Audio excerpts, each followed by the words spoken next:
What the fastest way you've seen someone ruin their life? Story 1. I had a friend, my old and first best friend from middle school. We were closer than my actual brother, and the same was true for him.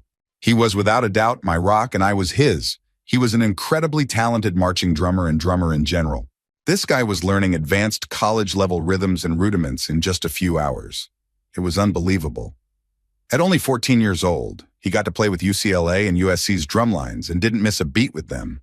Unfortunately, his mom passed away when he was 15. He turned to heavy drug use, excessive drinking, and impulsive behavior. I saw him earlier this year in March, and I won't lie. It took me a while to recognize him. It took me about 30 seconds to realize who was calling my name. He looked extremely thin, had bags under his eyes, greasy hair, and unclean teeth. I felt awful that I couldn't do anything to help, but what could I have done? He had run away from home, dropped out of school, wasn't on any social media, had no contact with his family, and basically had no one left except his dad, an aunt, two very distant cousins, and a brother in the Marines. I haven't seen or heard from him since. For all I know, he might not even be alive anymore. Story 2. I had a friend years ago, always kind of an odd guy, but he had a good heart. One day I was hanging out with him and a few other friends, and he told us he was planning to get a tattoo the next day. He said he had a super cool idea but wouldn't tell us what it was because he wanted it to be a surprise. We saw him about a week later. He had tattooed 3/4 of his face green. No design or pattern, just solid dark forest green. He left only the top right quarter of his face normal. Unsurprisingly, he was fired from his job the day after getting the tattoo. Not long after, he moved to another city and we lost touch. I heard he ended up living in his car. To this day, I have no idea why he did it. He'd had a great job in IT at a big company and was making good money.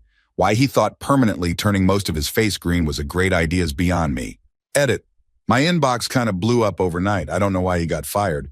This happened about 15 years ago, and his workplace seemed pretty formal. For all I know, he might have actually quit and just told us he got fired. Maybe he went to work and did something inappropriate that he didn't tell us about. No clue. As for the tattoo artist, I have no idea who did it. He might have paid someone unqualified to do it. I don't have any tattoos myself, so I'm not an expert, but I'm sure there are tattoo artists out there who don't care as long as they're getting paid. Story 3. A couple of guys I knew in college were Division I athletes in a niche sport that few people followed. One night after getting drunk, they decided it would be hilarious to bleach their initials into the AstroTurf on the football field. A terrible idea, but it got so much worse. Apparently, bleach and AstroTurf create a chemical reaction. Fire. They accidentally burned down the entire football field of a Division I stadium. The damage amounted to hundreds of thousands of dollars and made national news. Everyone thought it was intentional, like some kind of terrorist act. Their only defense was, no, we're not terrorists. We're just idiots. The saddest part? They got expelled during their senior year, didn't graduate, and spiraled downward into a rough life almost immediately. Thinking about it still bums me out. Story 4. I used to work in the German social welfare system as a sock bear biter im Socialamt. One of my clients came to me saying my calculations were wrong after his wife left him because he wasn't receiving enough money.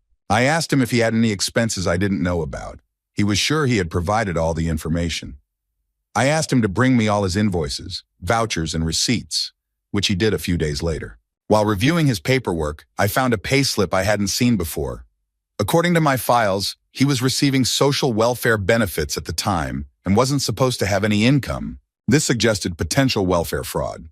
I also found an insurance policy for a BMW 5 Series. Back then, owning a car like that was considered salvageable capital, meaning he would have been required to sell it to cover his expenses. Then I found the purchase contract for the car, an expensive one paid in installments, and a loan agreement from the bank. I called the bank to ask why they'd approved such a large loan for someone receiving welfare. The woman on the phone started panicking, as this was news to her. While she was trying to explain, I realized something was wrong with the payslip. In Germany, postal codes had changed from a 4-digit system, e.g. 1000 Berlin 44, to a 5-digit one, e.g. 12345 Berlin, in 1993. The payslip was dated 1995, but it used the old postal code format. It turned out he had forged the payslip to secure the loan to buy the car. His wife had told him he needed a better car to keep her, so he went through all this trouble. But the plan fell apart when he couldn't keep up with the payments. Ironically, he brought all this to light himself when he asked me to recalculate his benefits and provided the evidence without properly sorting it. Both he and his wife were charged and convicted of welfare fraud, insurance fraud, document falsification, and obtaining bank loans through false information. Story 5. One of my best childhood friends passed away in a slow and heartbreaking way. We spent nearly every weekend together from second grade until ninth grade. In ninth grade, he started to struggle with his self-image and identity. He had always been the class clown, but never really fit in with the cool kids. One day, he showed up wearing skater gear from PacSun and started hanging out with some troubled kids. That's when he began using Hero, and I distanced myself from him. A couple of years later, we reconnected. He had convinced everyone that he had beaten his addiction and was turning his life around. During our college years, I went to a university about 45 minutes away while he attended a local community college.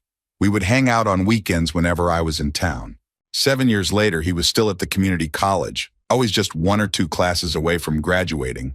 I eventually joined the Navy and we lost touch for a while. A few years later, I got a call telling me he had died in his sleep. A blood vessel had burst in his brain, apparently a long-term consequence of Hero use. Doctors discovered he had never stopped using. Even though he struggled to get his life together, he was remarkably intelligent and a genuinely interesting person. I never criticized him for his lack of ambition because I thought staying off drugs was enough. Now, as I reach middle age, I still miss him. Story 6. I had a few friends who spent more time playing World of Warcraft or other games than focusing on work, school, or homework. One of my friends was very smart and hardworking, but had a difficult home life, and gaming became his escape. Unfortunately, he got held back in his final year of high school. Without the financial means to attend college, he ended up joining the military instead. Now he struggles with PTSD and has pushed away everyone who cared about him. This isn't exactly a life ruined in a minute story, but gaming can be a serious addiction.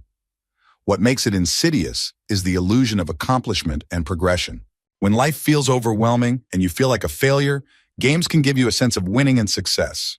Video games are designed to be challenging, but ultimately achievable. Real life isn't like that, which makes games even more appealing. People often escape through books, movies, or TV, but only video games make you feel like you are winning and achieving something. While it's fictional, it feels real, and that's why they're so addictive. It's like a psychological experiment. One button gives you a guaranteed reward and another gives you nothing or something random. Most people will keep pressing the button that always works. The same thing happens with gaming. It becomes easier to seek rewards there than in real life. Story 7. I have a friend, and through him I knew his younger sister. She was smart, pretty, and doing well in college. Then she met a guy and decided to marry him after only a few weeks, without telling anyone. She moved in with him, and suddenly he had too much back pain to work. She was left trying to juggle classes while supporting them both. He spent his days lying around, smoking pot that she bought for his pain, while she worked nights waiting tables. They also started partying together, and it came out that they were both using a lot of LSD. Eventually, she dropped out of college, just a few credits short of graduating. Her parents and friends begged her to come to her senses, and even offered to let them both move in, do whatever drugs they wanted, as long as she finished school. But she refused. Her and her husband decided their student loans and car payments were too much, so they left their cars at the bank with notes saying they didn't want them anymore and vanished. They left a note for her parents saying they were moving out west or to Mexico and haven't been heard from in over 15 years. My friend heard rumors that the guy was pimping her out at some point, but by the time he heard, it was too late to do anything. About 5 years ago, he told me he thinks she's probably dead. Her parents, though, still hold on to hope that she'll return one day. Her disappearance was especially shocking because she loved her family and didn't even want to go away to college. She commuted instead. She had always been against drugs, so her sudden shift to using LSD, weed, and ecstasy was alarming. Her husband got her obsessed with the Book of Revelation, and one of the last interactions I had with her was when she told me, while high, that the world was ending soon and that I needed to read it. The prevailing theory is that they disappeared to avoid their debt and possibly change their identities. Some think she joined a fundamentalist Mormon cult in northern Mexico, which is apparently a real thing. Others believe they got into harder drugs, and she likely overdosed. Addiction runs in her family, and her sudden spiral into daily drug use and isolation from loved ones fits the pattern. I agree with her brother, she's probably gone, but her parents still wait for her, their joy replaced by endless heartbreak. Story 8. I used to be a licensed firearms owner in Canada, but during a rough period when I was addicted to crack, I sold a few handguns to my dealer. That was years ago, and now 3 years after I got sober, it's catching up to me. I'm going to court for sentencing in a few months, and the prosecutor is seeking 8 years. While that may not seem like much in the grand scheme of things, since quitting drugs, I've turned my life around. I got my driver's license, started my own construction business, and have been in a 4-year relationship with an amazing woman who was my motivation to get clean. But now, all of that will be gone. My grandfather, the only family I have left, is 84 years old, and I know he won't be around when I get out. I've thought a lot about when my life was truly ruined. Was it the moment I decided to sell the firearms? The day the RCMP and local police stopped me during morning rush hour with 20 cars? The moment my name appeared in the newspaper alongside my crime? Or will it be the day I'm sentenced? I've decided it all began with that initial decision to sell the guns. Story 9. A former acquaintance of mine once played around with a homemade crossbow I'd helped him build. I was heavily into archery and fletching at the time, and he seemed serious about learning. Usually I'd make him leave the crossbow with me since it was a deadly weapon, and I had a valid reason to possess it while he didn't. One day, he convinced me to let him borrow it to show his parents, so they'd allow him to join an archery club. I thought it was a good idea, so I let him take it without any bolts. Unfortunately, he'd gotten a hold of some bolts on his own and started shooting them around his backyard. Tragically, one of the bolts missed its target, passed through the slats of his fence, and hit his neighbor's 12-year-old daughter in the spine. She hasn't walked since. Her 21-year-old brother, who had anger issues and a history of drug abuse, brutally attacked my acquaintance with a crowbar, leaving him with a broken femur. Both of them ended up in jail. My acquaintance for his actions and the brother for the assault. My acquaintance was also disowned by his family and ended up homeless. I have no idea where he is now. Story 10? My sister's husband was a complete liar and a worthless excuse for a person. From the moment I met him, I could tell he was bad news. Despite my concerns, my sister moved in with him, got pregnant, and eventually married him. Almost 3 years ago, they were still together, raising 2 daughters. After getting evicted, they somehow managed to find another apartment. Within 3 months, they were getting evicted again. By then, their oldest daughter was nearly 16 years old, and she had no memory of her father ever having a job. When eviction loomed, his solution was to have my sister call everyone in her phone's contact list and beg for money while he spent their rent money on black tar, hero, and alcohol. She even called our stepbrother's wife, who makes 6 figures, and was willing to lend them $5,000 with no strings attached. However, our stepmother intervened, insisting they figure it out themselves, given their history of bad choices. That night, everything boiled over. My sister's husband snapped. He attacked her, choking her until she passed out and ripping one of her nostrils off with his teeth.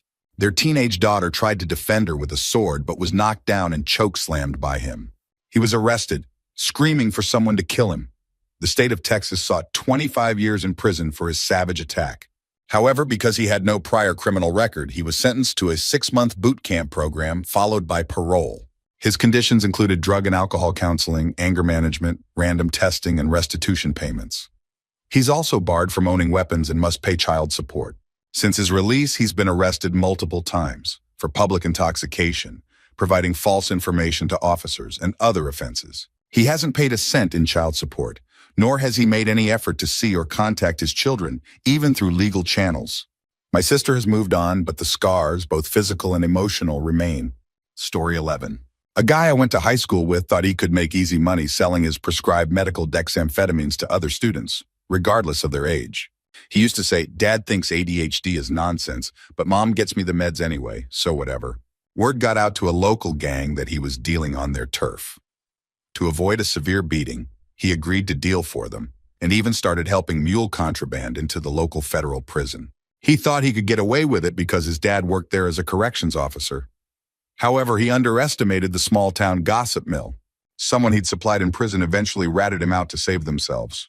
At just 17, he was charged as an adult and sentenced to 10 years in prison. His father barely managed to keep his job after being cleared of any involvement, thanks to his union's support. The son, however, was disowned by his family and became a pariah in the community. No one wanted anything to do with him. Story 12.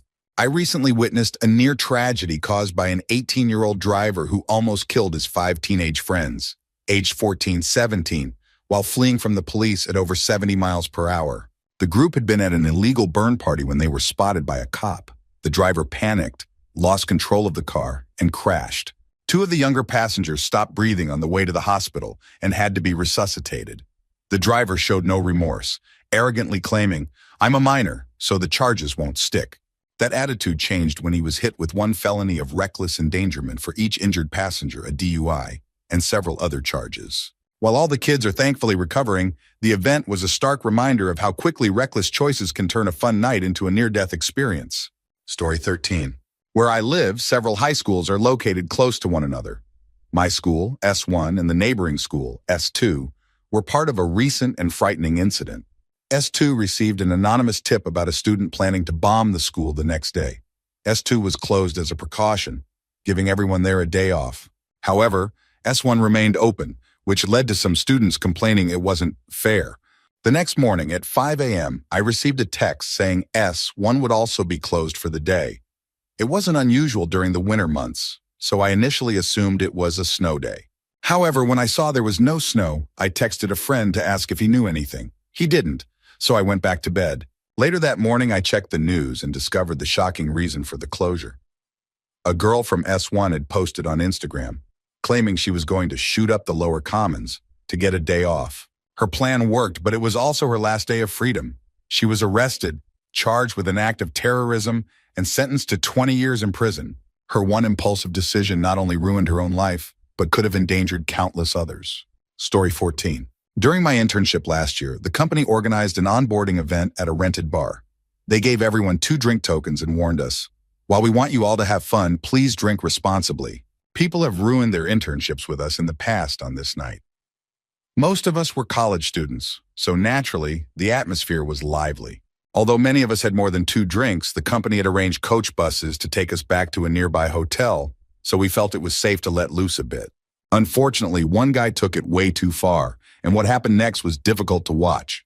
On the bus ride back, he became obnoxiously loud, then started shouting racist remarks about a race war.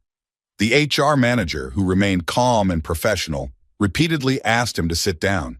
Instead of complying, the guy became even more aggressive and threatened to punch the manager in the face. When we got back to the hotel, things escalated further. The guy insisted on driving home despite being visibly intoxicated, leaving the HR manager scrambling to find him a designated driver.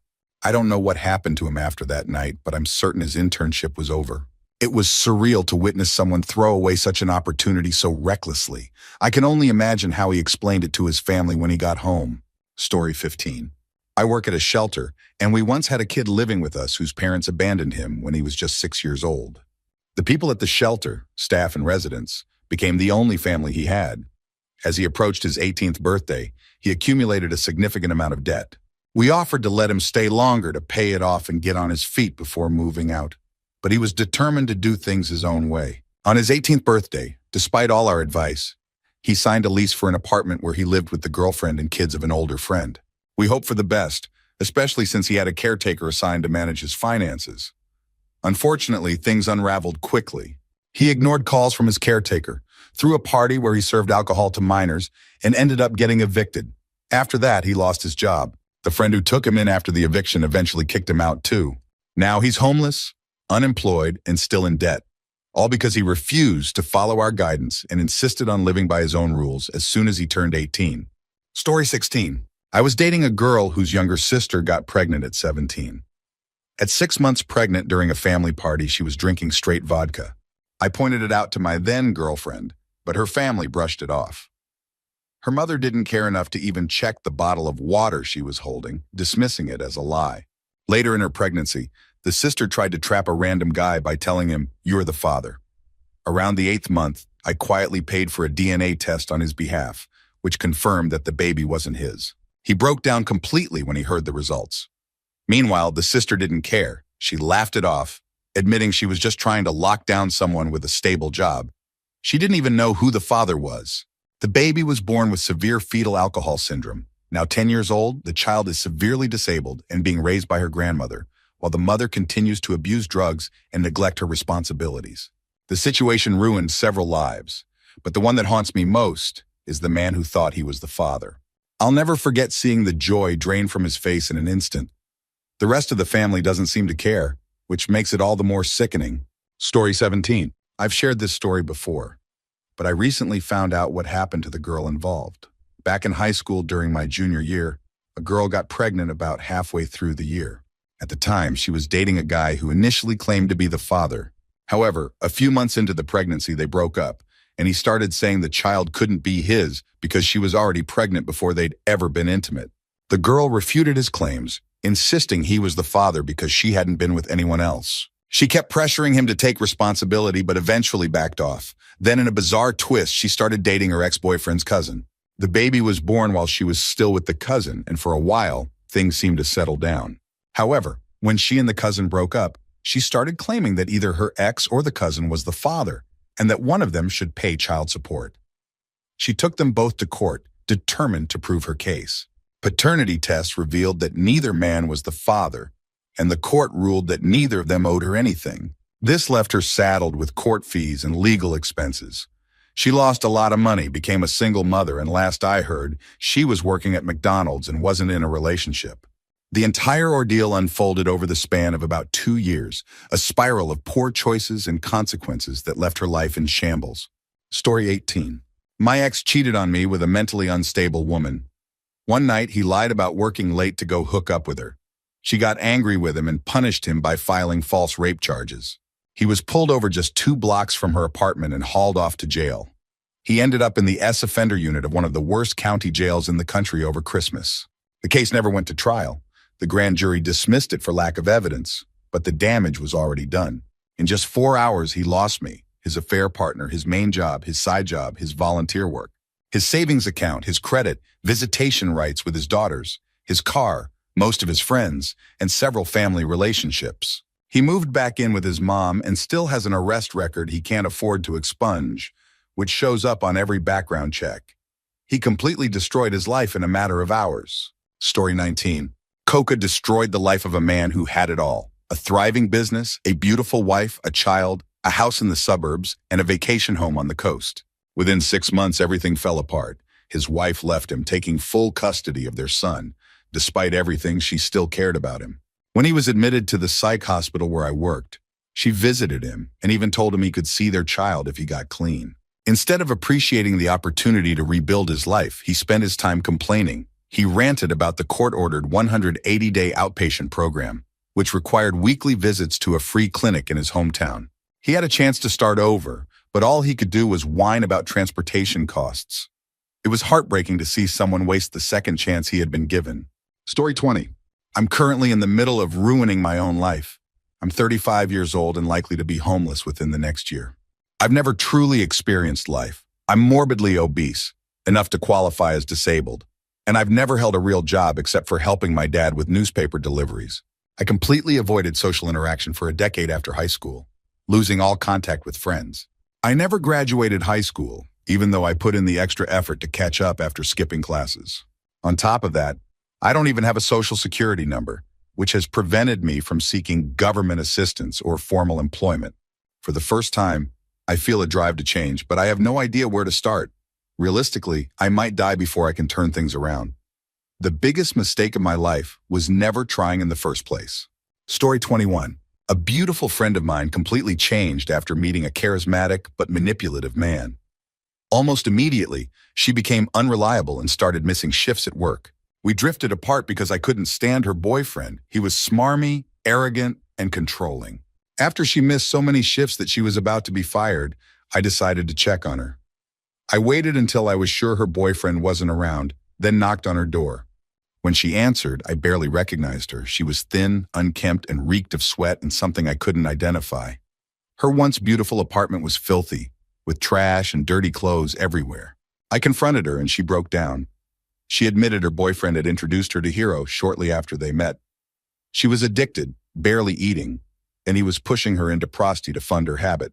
Her life was spiraling out of control, and as a type 1 diabetic, her health was in serious danger. I packed a bag of her belongings and took her to the hospital.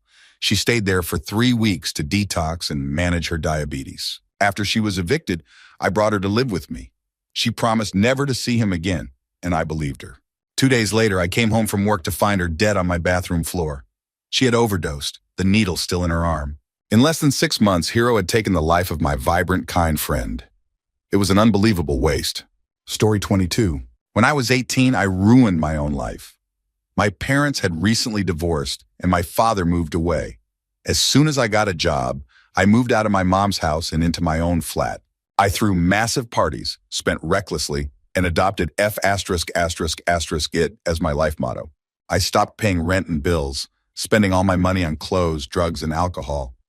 I cut off my parents and neglected my family entirely. Soon I was deep in debt, even owing money to drug dealers. My boss eventually fired me for showing up late and high, which wasn't surprising. I was doing lines of coca in the morning to counteract sleepless nights. One day, I went out to buy weed and came home to find the locks changed on my flat. Everything I owned, my clothes, a 2,000 pounds gaming rig, and sentimental items, was locked inside. With no money, no job, and nowhere to live, I walked to my mom's house, only to find she was on a 6-month trip to the U.S. I broke in through a window, lay on the floor, and cried. Eventually, I mustered the courage to check if I could retrieve anything from my flat. I climbed the drain pipe and found the place empty except for my bed. Miraculously, my phone was still under the pillow. I withdrew my last 40 pounds and canceled my bank card. On the way back to my mom's house, I ran into an old friend who invited me for a drink. I explained my situation, and he offered me a spare room if I got a job and started paying off my debts. That night, I asked the bartender if they were hiring. By some miracle, she had me sign a contract on the spot. Today, I have my own house, a stable job, a girlfriend of 5 years, and a 1-year-old child. I've paid off all my debts, haven't touched drugs in 7 years, and drink rarely. I've even reconnected with my family. No matter how deep a hole you dig, it's always possible to climb out. Story 23. A tragic story about a man who seemed to have everything: a loving partner, a happy relationship, a successful career, and the respect of his colleagues. He was on track for a promotion, had been working on a PhD project, and had saved enough money to buy his own apartment. Life was going great, until he started using crystal meth recreationally, just for fun at parties.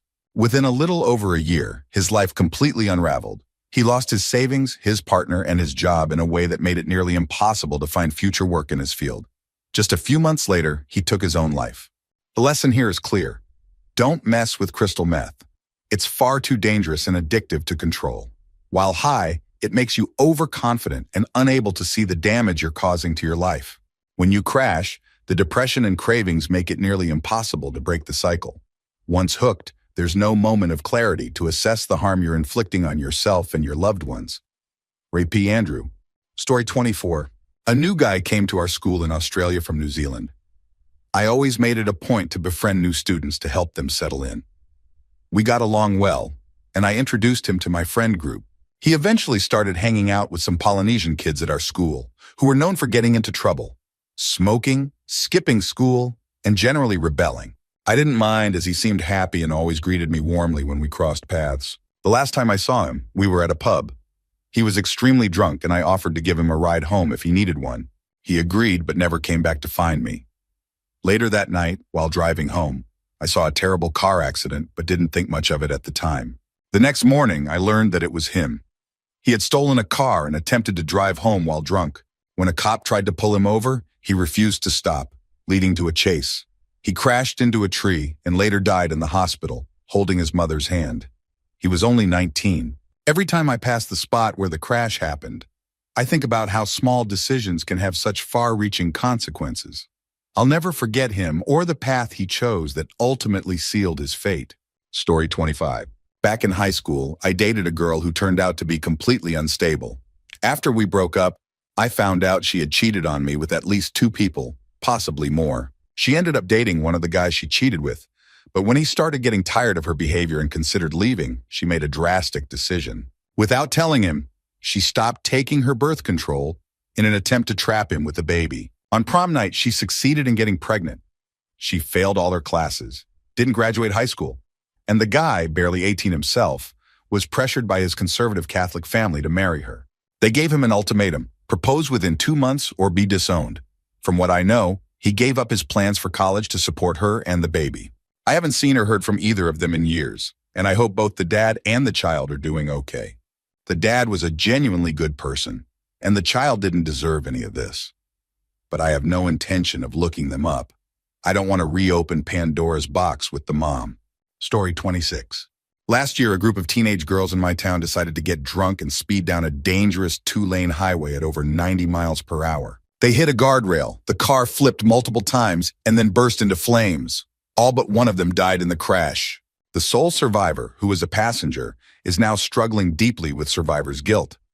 Thankfully, since she wasn't the driver, she avoided facing legal consequences on top of the heartbreak of losing her best friends. In another tragic incident, a 22-year-old woman drove while extremely intoxicated and collided head-on with another car. She killed a 14-year-old girl and left the girl's mother severely disabled. The drunk driver, however, survived without lasting injuries and now faces 50 years in prison. She even tried to claim she was fleeing an attempted assault, but it turned out she had stolen from the man she was drinking with, which led to her fleeing the scene. These stories are a stark reminder of how devastating drunk driving can be.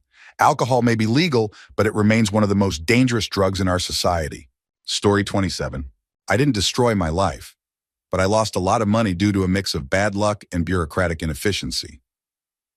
The trouble started when I was pulled over in January and received a citation. I left it on my counter, forgot about it, and tried to pay it months later. I couldn't connect with anyone to confirm the amount, so I paid what was listed on the ticket. However, because I paid late, a $25 late fee was added, something I didn't know about. The Pennsylvania Department of Transportation, PennDOT, tried to notify me about the late fee, but their system sent the notices to the wrong zip code. As a result, they suspended my license for non-payment. I wasn't aware of this until I was pulled over 6 months later and ticketed for driving with a suspended license. I tried to fight the charge but didn't receive my summons due to the same zip code issue. PennDOT eventually fixed the mailing issue, but the damage was done. The penalty for driving with a suspended license was a 1-year suspension. I lost my license over a $25 fee and ended up spending over $10,000 on hotels, fines, and Uber rides during that year. While others might have kept driving and risked an even longer suspension, I followed the rules and paid the price. Attempts to appeal to state representatives and fight the suspension were unsuccessful. What began as a simple oversight spiraled into a frustrating, costly ordeal. Story 28. During her freshman year of college, my sister met and fell in love with a musician who was convinced his big break was just around the corner. Supporting his career mostly involved him drinking while she worked. My sister had been attending a good college on a scholarship, studying biochemistry with a promising future ahead of her. A year later, she became pregnant and dropped out of school to work full-time and support both him and the baby. He was too drunk to hold down a job. 10 years and another child later, she finally divorced him. But by then, the damage was done. She replaced him with another nearly useless partner and now works dead-end minimum wage jobs. She lives in a house our grandmother paid for, just to ensure her great-grandchildren would have a roof over their heads. My sister's life went from bright and full of potential to a constant struggle in less than a year. 20 years later, things haven't improved, and I have no hope that they ever will. It's heartbreaking to watch someone throw away so much promise for a fleeting and toxic relationship. Story 29. My older brother was brilliant. He had great grades, scored in the top 2% on the SAT, and had a promising future ahead of him. He was shy but kind and had the potential to follow in our mother's footsteps and become a doctor. However, a small mistake changed his entire life. In high school, he skipped handing in an assignment for a mandatory course. Despite warnings from his teacher, he believed his excellent test scores would be enough to pass. Unfortunately, he received an F, which meant he didn't qualify for college. All of his friends moved on to higher education, leaving him behind. The loneliness sent him into a deep depression, and his introversion became extreme. Now, at 40 years old, he has been unemployed for most of his life. He doesn't do drugs or waste time on games. He just reads, spends time on Reddit, and lives with profound shame and misery. Our parents tried everything to help, encouragement, discipline, but nothing worked. What should have been a minor setback became catastrophic. If he had spent just 2 hours completing that assignment, his life might have turned out completely differently. Instead, he lost his confidence, his sense of purpose, and the social connections that might have supported him through tough times. It's a harsh reminder of how vital friendships are, and how even small mistakes can have enormous consequences when coupled with untreated depression and shame. Story 30. During my time in a prestigious college program, one student's life took a dramatic turn after a major mistake. He was the treasurer of his fraternity, responsible for managing the chapter's finances. Late in his junior year, it was discovered that he had embezzled $10,000 from the fraternity. No one knew what he had spent the money on. To avoid charges, which would have been a felony, he returned the money with interest. The school didn't take any action since Greek life was technically an off-campus organization, even though it was closely tied to campus life. However, the fallout was swift. He stepped down as treasurer, left the fraternity, and forfeited his recently won position as student body president. Rather than returning for his senior year, he completed the semester remotely and disappeared from campus. He deleted his social media accounts but later resurfaced under a different name. From what little I've seen, he seems happy now, but his mistake effectively derailed a promising career. He was doing well in our competitive program and likely had a bright future, but this incident is bound to follow him. Even if the charges weren't pressed, the story could resurface and damage his chances in the professional world. At 20 or 21, he had his whole life ahead of him, but one poor decision cast a long shadow over his potential. Story 31. My life changed completely the day I had a seizure on the first day of a new job.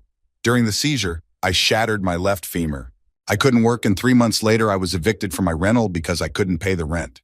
With nowhere else to go, I moved in with my ex-wife. I paid rent in the form of food stamps, but as soon as she received my first full allotment, she kicked me out. I asked my father for help, but he refused to let me stay with him. My mom and her boyfriend also said no. Finally, I turned to my ex-girlfriend, who had pity on me and let me stay with her.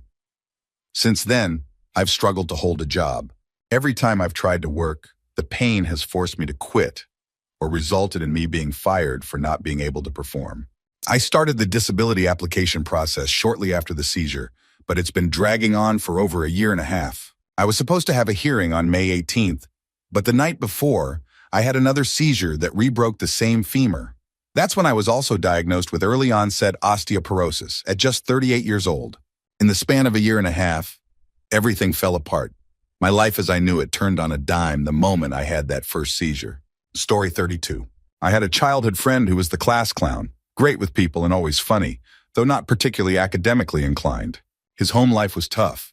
He had an absent dad, a neglectful mom, and a younger half-brother he often had to take care of. His older sister got pregnant in junior high, and after a falling out with their mother, she was kicked out of the house. This left my friend deeply sad and emotionally overwhelmed, and he started drinking at 14. We lost touch after junior high, but mutual friends told me his life spiraled quickly. He got into drugs, failed at multiple schools, and eventually dropped out. Then things went from bad to worse. He ended up in rehab, but the damage to his brain was already done. Conversations became difficult for him. He would lose track of what was being said in the moment. After rehab, he got his girlfriend pregnant, but his mother kicked him out of the house. With no education and no home, he moved in with his girlfriend's family and worked as an Uber driver to make ends meet. Unfortunately, he relapsed. His younger brother caught him using drugs and told his girlfriend, who gave him an ultimatum: quit drugs or lose custody of their child. He promised to get clean but failed. The last I heard, his ex-girlfriend was preparing to take him to court for full custody. In just 3 years, he went from a struggling teenager to a meth addict losing custody of his daughter. Story 33. I work in construction, mostly on large commercial sites, and I once worked with a rigger who wasn't the smartest guy but was competent at his job. He was obsessed with his Mustang convertible, even though it was just a V6. When he wasn't talking about his car, he'd talk about smoking pot and hiring high-end prosti. Not my lifestyle, but he showed up to work every day and got the job done. This was before the Great Recession, when credit was easy to get. Someone offered him a $20,000 line of credit, and after much deliberation, he accepted. Unfortunately, instead of using the money wisely, he upgraded from smoking pot to doing coca. Within days, his work performance plummeted. He started missing shifts and was unfit to work when he did show up. On a site like ours, the rigor is critical. It's a non-stop job. Within a week, he was demoted to a laborer, which came with a significant pay cut and a huge blow to his ego. A few weeks later, he sold his beloved Mustang and was driving a beat-up minivan, rumored to be his home. Soon after, he was fired for repeated absences and poor performance. As his addiction worsened, there were even rumors that he was doing unspeakable things for drug money. Eventually, he managed to pull himself together enough to return to work. But not long after, he died from an overdose of coca laced with fentanyl. With no family or close friends, the foreman of his last job had to claim his body. That, to me, is the saddest part of this story. Story 34. When I was around 13, I was regularly bullied in school. Being almost 6 feet tall and having ASD made me an easy target. The school was terrible at handling bullies, always taking the both sides are at fault approach. One day, a kid spent the entire class whispering insults at me, and as we were let out, slapped the back of my head before trying to run off. Something snapped inside me. I grabbed him, and in the middle of a crowded hallway, I nearly beat him to death. I broke a rib, his arm, and two of my own fingers while also giving him a concussion before teachers finally pulled me off. The bully's parents wanted to press charges, and the school initially claimed it was an unprovoked attack. Luckily, the police interviewed other students and discovered the bully had a history of tormenting others, stealing, and even physical assaults. The police told his parents that if they pressed charges, countercharges would be filed. Being a wealthy family, they backed down to avoid a scandal. I left that school soon after, taught myself at home, and eventually earned a government job. It's a stark reminder of how bullying and poor intervention can push someone to their breaking point. Story 35. My mother's death was the result of a series of poor decisions. She had an abdominoplasty in a foreign country, but discharged herself against medical advice shortly after the surgery, ignoring instructions to take blood thinners to prevent clots. She lied to airport staff, claiming her procedure was just a minor laser treatment, and flew home within days of the operation, despite the recommended 4-6 weeks of recovery. About a week later, her surgical site became infected.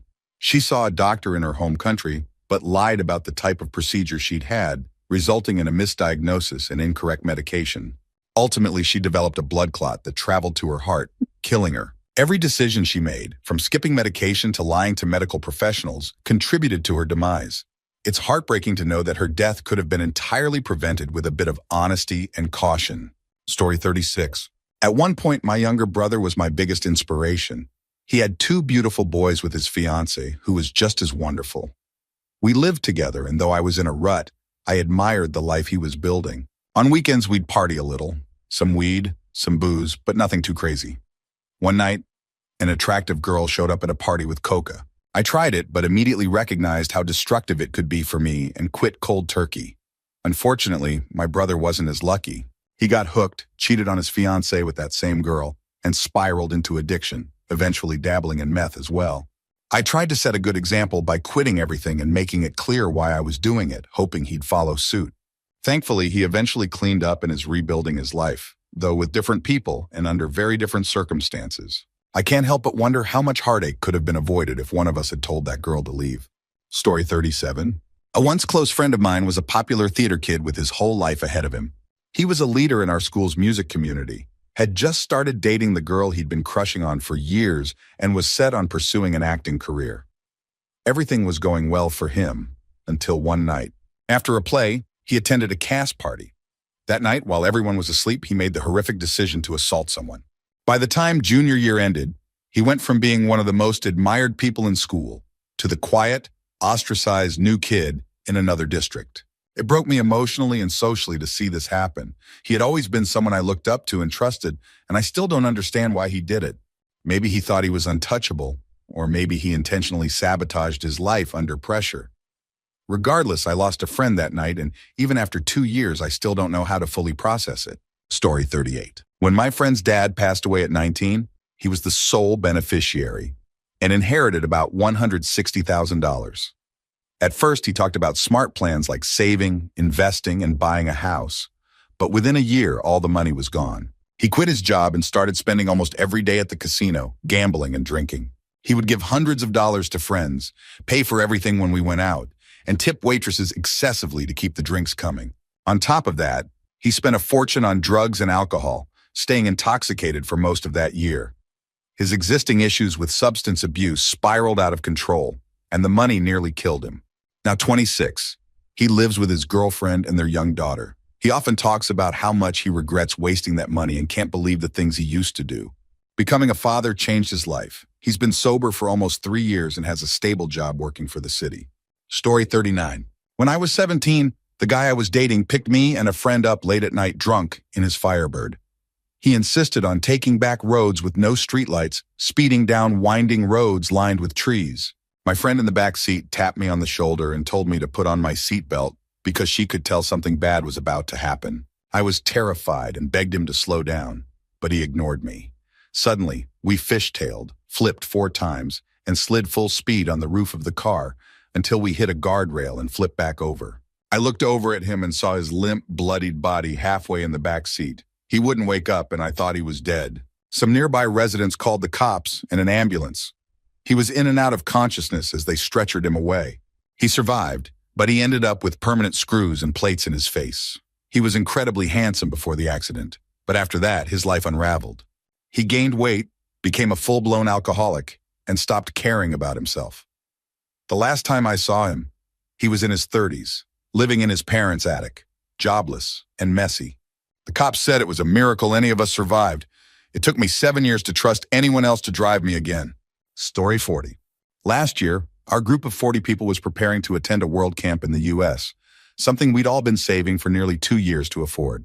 Among us was an 18-year-old guy who was the friendliest and most excited. He had worked with his father for 2 years to save the money, fulfilling his grandfather's dream of attending an international camp. His whole family was proud of him. A week before the camp, he decided to celebrate with some friends. They went to a park to smoke weed and ended up inviting some other kids to join them. Unbeknownst to him, those kids were minors. One of them went home high, and their mother called the police. My friend, still wearing the uniform of our group, was caught and arrested. He was fined heavily for possession of narcotics, promoting drug use among minors, and using drugs in a public place. The police also informed the camp organizers, and he was permanently expelled from the group. Worse, he lost all the money he had saved, as everything had already been paid for and was non-refundable. In a single day, years of effort and a lifelong dream were destroyed. Lesson: don't let the excitement of the moment cloud your judgment. Small, impulsive decisions can have massive, irreversible consequences. Story 41. A friend of mine joined the USMC shortly after 9/11. He was part of the group that moved into Iraq, surviving horrific experiences. When he returned, he seemed happy, especially when he started talking about a girl he'd met in another state while on leave. Considering what he'd been through, we were glad to see him in good spirits. However, he didn't tell us the full story. It turned out the girl was 16 and he was 22. The military found out and tried to arrest him for statutory rape, but he went AWOL. He disappeared for months until he ran out of money and contacted a family member. That family member tipped off military police, leading to his arrest, court-martial, and dishonorable discharge. After being released, he told us he was determined to get reinstated, but instead, he went back to the same girl and got in trouble all over again. At this point, I have no idea what happened to him, but his choices completely derailed his life. Story 42. My sister had a scholarship to a top university in Massachusetts, working part-time in her field and living in her own apartment, her dream scenario. However, she became depressed, dropped out after her first semester, and quit her job. She moved in with family near her university, where she had free food, no rent, access to a car, and plenty of support to get back on her feet. Unfortunately, things deteriorated. She made troubling comments, including wondering aloud what it would feel like to kill someone. This led to a brief stay in the ER, and her family ultimately decided they couldn't keep her in the house. She hadn't maintained contact with our parents in the Midwest and had nowhere to go. She ended up in a shelter for a while, then burned through her savings living in a hotel for a month. Thankfully, she's now doing better, with a job and an apartment. But it took just over 8 months for her life to spiral out of control, from a promising start to hitting rock bottom. Story 43. I knew a guy in school who was smart, kind, and had a bright future. Then he met a girl, and everything changed. She got pregnant soon after they started dating, and things went downhill. He began missing classes, ignoring messages, and skipping social events. At first, we thought he was just adjusting to fatherhood, but it turned out she was mentally abusive. She used their child as leverage, playing on his fears of losing custody, and wore him down emotionally. One day he snapped and hit her. She went to the police, destroying his future in an instant. Years later, I learned he had taken his own life.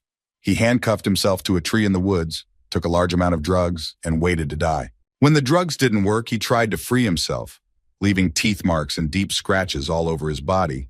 He ultimately died of exposure. His story still haunts me, a tragic end to someone who had once been so full of potential. Story 44. I went to school with Juliana, a beautiful and vibrant girl who seemed to have it all: friends, popularity, and a fun personality. She was stunning in high school and engaged to her fiancé, Chris Medina, who proposed to her at Starbucks. It was a fairy tale life until tragedy struck. One night, while driving home, she hydroplaned into a telephone pole. Alcohol was involved. The crash left her wheelchair-bound, with a drooped eye and significant difficulty speaking. She became entirely dependent on her family for care. Her fiancé stuck by her for a while, and she continued wearing her engagement ring, counting down the days until he would return from Sweden, where his music career had taken off. Over time, he drifted away, eventually moving on, marrying someone else and starting a family. She still tagged him in posts for years, holding on to the connection, but their friendship eventually dissolved as well. It's heartbreaking to imagine how it must feel to lose not only her health, but also her relationship and independence. Juliana was the inspiration behind Chris Medina's famous moment on American Idol, where he said, "What kind of man would I be if I left her now?" Though it moved millions at the time, the years that followed told a much more tragic story. Story 45? My uncle, a wealthy 42-year-old man with no kids, had about $250,000 in life savings and no debt. One evening, we went to Crown Casino in Melbourne for the buffet. While my brother and I ate, my uncle became intrigued by the slot machines and table games. He claimed to have experience and decided to play blackjack. To our shock, he bought $205,000 worth of chips. Over several games, he lost a significant amount, but he refused to stop, convinced he could win it back. By the time we left, he stayed behind, insisting he would manage. The next day, he showed up at our house and confessed to my dad that he had lost all his life savings gambling. He asked for a loan, but my dad refused, fearing he would just gamble it away. A few weeks later, we learned he had taken out a loan from the bank to try to stabilize his life. His story is a harsh reminder, never to gamble without someone trustworthy there to keep you in check. Story 46. My friend Brian, a sweet and quirky guy with ADHD, has always been a bit naive and easily influenced. After years of bad relationships, he finally met Katie online and quickly married her. Unfortunately, that decision marked the beginning of a downward spiral. Brian joined Katie's ultra-Orthodox Christian church, which bordered on a cult. They gave up nearly all their possessions to be closer to God. Their apartment was stripped down to bare essentials: a table, 2 chairs, a bed, and a Jesus altar. Heavy tithing drained their finances and they lost their home. Katie moved in with her parents while Brian trained as a truck driver to make ends meet. When Brian rented a new apartment, he discovered Katie had been lying about having a job and refused to move in with him. Worse, she'd been hitting on men online and claiming she wasn't married. They separated, but Katie manipulated his family and church into believing her lies, even fabricating a pregnancy to guilt him back into the marriage. Eventually, they left the cult and had a child. Brian became a successful truck driver and started rebuilding his life, collecting small things that made him happy, like Legos and family mementos. But when he returned from a trip, he found Katie had thrown away all his possessions, claiming they were collecting dust. Brian dug deeper and discovered Katie was still lying, meeting men online, and telling others the child wasn't hers. He separated from her again, but this time Katie manipulated his extended family into siding with her. Under immense pressure, Brian returned to her once more, against the advice of his friends. Now Brian is completely isolated. He lost his job, his friends, and his hobbies. Katie controls every aspect of his life, and his family has warned him not to divorce her again, or they'll disown him. It's heartbreaking to see someone so kind and talented trapped in such a toxic situation with no way out. Story 47. 4 years ago, when I was still in primary school, a girl next door had a big end-of-school sleepover. We started poking fun at each other across a tall fence. It escalated when the girls started throwing rocks at me, and I threw one back, accidentally hitting a girl and giving her a small gash on her lip. The fallout was brutal. A group of girls who disliked me went on Snapchat and painted me as a monster. I was bullied relentlessly, with some kids even threatening to come to my house to beat me up. At the time, I was introverted, having endured abuse from a babysitter as a child, and had only just begun trying to make friends. The situation crushed me. Now at 15, I'm in secondary school and still suffer from the aftermath. I have no friends, get teased constantly, and live under a cloud of self-loathing. Even new students have been told skewed versions of what happened, ensuring I remain an outcast. At home, my parents favor my athletic siblings and criticize me for everything, spending too much time in my room, not being active enough, and even when I don't score above 85 on tests, I feel trapped and hopeless. Story 48. My husband was born to his parents when they were just 16. His mother immediately took charge, working full-time while studying to become a nurse to support her family. She's now very successful. However, his father spiraled into drug and alcohol abuse, becoming increasingly abusive. The situation forced my mother-in-law to go into hiding with her son for a year before divorcing him. His addictions cost him visitation rights, and their relationship has been strained ever since. While my mother-in-law remarried a wonderful man and built a happy life with 2 more children, my father-in-law's life took a darker path. He's had multiple failed relationships but settled with a woman he doesn't seem to love. They have 2 children with severe autism. He's trying to be a better father to them to make up for his past mistakes, but clearly struggles.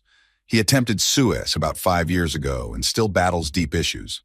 Occasionally, he calls my husband drunk, apologizing and begging to rebuild their relationship, but nothing ever changes. This story shows how 2 people can respond so differently to the same life-changing moment. Story 49. Over the past year, I've watched my father ruin his life. We had suspected he had a drinking problem for some time, but he would always claim he was just tired from work. The truth came out when he crashed a rental truck at 5 a.m. while driving with a BAC of 0.3. He lost his lucrative career, but went to rehab with our support. However, a month after completing rehab, he totaled his personal car on a neighbor's mailbox while drunk. This second DUI cost him a new job that, while less lucrative, could still sustain their lifestyle. After that, he stopped trying to appear functional and made no effort to get better. Now he lives with his parents, drinks at least a pint of vodka a day, and has become physically and mentally abusive. My mom filed for divorce after his 4th stint in rehab ended with the facility stating they couldn't help someone who didn't want help.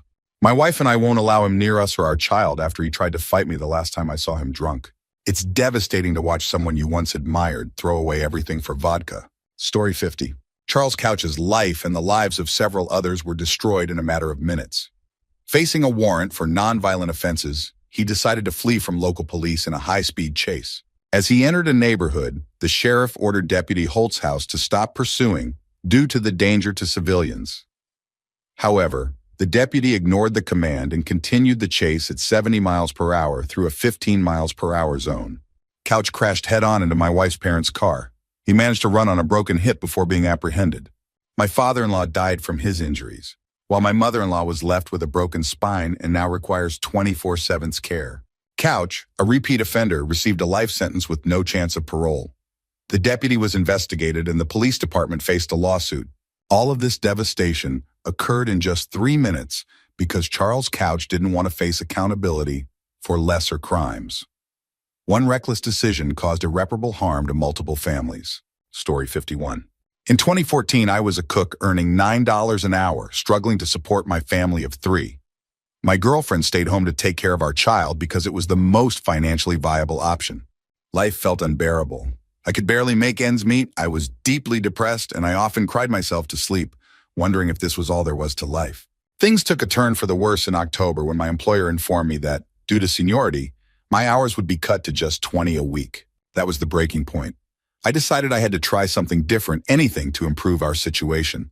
I turned to the one skill I had, fixing computers for family and friends, and decided to try my luck in IT. I only had a high school education and no certifications or professional experience in IT, but I started applying for entry-level positions. I submitted my resume to at least 15 companies, thinking no one would hire someone like me.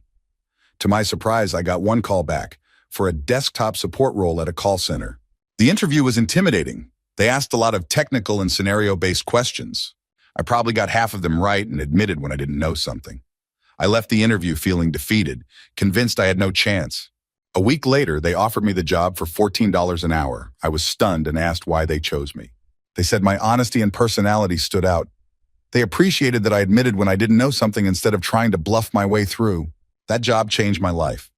Over the next 2.5 years, I earned raises up to $18 an hour, gained invaluable experience, and stayed motivated by learning and experimenting in my home lab.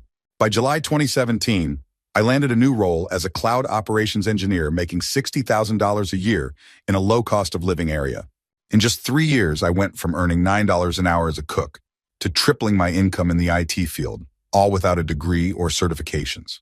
Today, I'm no longer depressed, and I have a happy, supportive family.